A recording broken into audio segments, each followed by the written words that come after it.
परिणाम से बीजेपी परेशान है। ज्यादा परेशानी इसलिए भी है क्योंकि राज्य में 10 विधानसभा सीटों पर उपचुनाव होने वाले हैं और बीजेपी को डर सता रहा है कि कहीं लोकसभा के नतीजों का असर आने वाले चुनावों पर ना पड़ जाए। लोकसभा में मिली करारी हार के बाद उपचुनाव में बीजेपी वापसी करना चाहती है, लिहाजा लखनऊ में बीजेपी दिग्गज मीटिंग कर रहे हैं। बैठक के दूसरे दिन संगठन महामंत्री बीएल संतोष ने क्षेत्रीय नेताओं से जानकारी ली। बीएल संतोष ने दलित वर्गों के नेताओं से बातचीत की। सूत्रों के हवाले से खबर है कि बैठक में कहा गया है कि नौकरी में आउटसोर्सिंग में आरक्षण न होने से नुकसान हुआ है।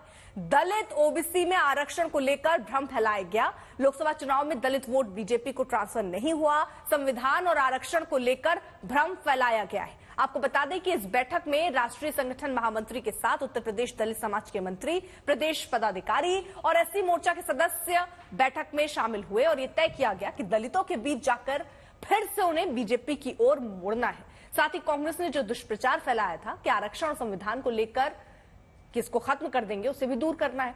साथ ही आने वाले कार्यक्रमों और अभियान पर भी रणनीति बनाई गई है। इस पूरी बैठक की रिपोर्ट मंत्री असीम अरुण बनाएंगे और आलाकमान को सौंपेंगे।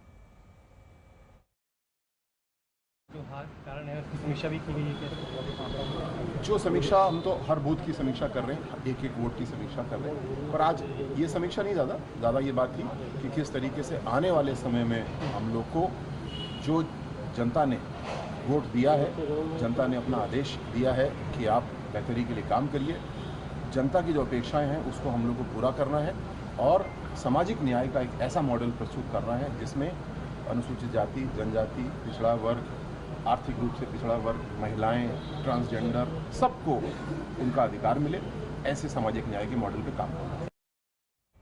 सूत्रों से खबर है कि बैठक में दलितों को जोड़ने की कवायद की जाएगी, मगर बीजेपी के नेता कह रहे हैं कि दलित तो पहले से ही बीजेपी से जुड़ा हुआ है। आप लोगों को ऐसा कहां से लगता है कि दलितों को जोड़ने की और आवश्यकता है? हम लोग तो हमेशा प्रयास करते हैं, चाहे दलित हो, ओबीसी हो, चाहे अपर कास्ट का व्यक्ति हो। हम लोग तो कभी इस चीज को नहीं कहा कि हाँ वो हमसे जुड़ा हुआ नहीं है, वो तो हमेशा हमसे जुड़ा हुआ है, क्योंकि हम सरकारी योजनाओं को नीचे तक लेकर के जाते, जो सम्मान हम लोग देते हैं ना, वो कोई और पार्टी सम्मान नहीं देती है। इसके पहले शनिवार को भी ओबीसी मोर्चे के नेताओं ने बीजेपी की बैठक में अपनी बात रखी थी, जिसमें कहा गया था कि आरक्षण और संविधान हार की मुख्य वजह रही। यूपी शिक्षक भर्ती घोटाले को विपक्ष ने प्रमुखता से उठाया। पार्टी विपक्ष के आक्रामक रुख को काउंटर नहीं कर पाई। बीजेपी से ओबीसी वोटर छिटक गया। थाना तहसील स्तर पर बहुत भ्रष्टाचार हुआ। मतलब ये कि बीजेपी चुनावी राह के सारे कील कांटे दुरुस्त करने में लग गई।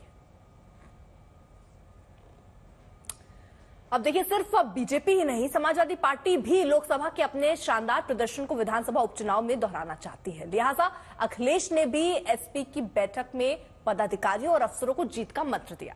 समाजवादी पार्टी की बैठक में विधानसभा चुनाव के लिए रणनीति बनाई गई और साथ ही 2027 चुनाव के लिए भी योजना बनाई गई। बैठक में जिला अध्यक्षों, जिला इंचार्ज भी शामिल हुए थे।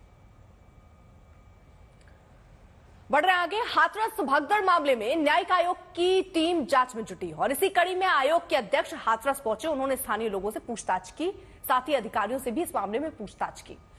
सुनिए आयोग के अध्यक्ष रिटायर्ड जस्टिस ब्रिजेश श्रीवास्तव क्या कह रहे हैं।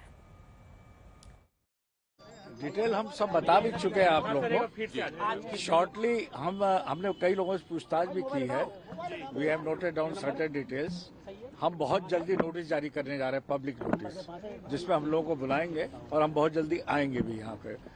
जो भी संबंधित लोग हैं सबसे पूछताछ करेंगे। हाथरस मामले में अब राजनीति भी तेज है। हाथरस में पीड़ित परिवार से मुलाकात के बाद कांग्रेस सांसद राहुल गांधी ने यूपी के मुख्यमंत्री योगी आदित्यनाथ को चिट्ठी लिखी। राहुल गांधी के पत्र के जरिए मुख्यमंत्री योगी को पीड़ित परिवार की समस्या को बताया गया। साथ ही सांसद राहुल गांधी ने सीएम योगी से मांग की है कि मुआवजे की राशि बढ़ाई जाए। साथ ही पीड़ित परिवार को जल्द से जल्द मुआवजे की राशि दी जाए। राहुल ने चिट्ठी में लिखा कि उत्तर प्रदेश सरकार द्वारा जो मुआवजा घोषित किया गया है वो बहुत अपर्याप्त है। मेरा आग्रह है कि मुआवजे की राशि बढ़ाई जाए और जल्द से जल्द दिया जाए। साथ ही साथ घायलों का समुचित इलाज कराया जाए और उन्हें भी उचित मुआवजा दिया जाए। तो राहुल गांधी ने हाथरस का मुद्दा उठाया तो बीजेपी ने राहुल गांधी को घेर लिया। बीजेपी ने आरोप लगाया कि राहुल हाथरस की बात तो करते हैं मगर तमिलनाडु में बीएसपी नेता की हत्या पर चुप्पी साध लेते हैं। आप हाथरस तो पहुंच जाते हैं, क्या आप तमिलनाडु पहुंचेंगे आर्मस्ट्रांग के परिवार के पास? क्या आप स्टैलिन से कहेंगे कि सीबीआई जांच होनी चाहिए? क्या आप दबाव डालेंगे कि लोगों की जवाबदेही तय हो? क्या आप कलकुरुचि के उन परिवारों से मिलेंगे? नहीं मिलेंगे, क्योंकि एलओपी का मतलब है लीडर ऑफ ऑपोजिशन नहीं। राहुल गांधी के लिए लीडर ऑफ अपॉर्चुनिज्म बन चुका है, लीडर ऑफ हिपोक्रेसी बन चुका है। राहुल गांधी लीडर ऑफ दोहरे मापदंड है।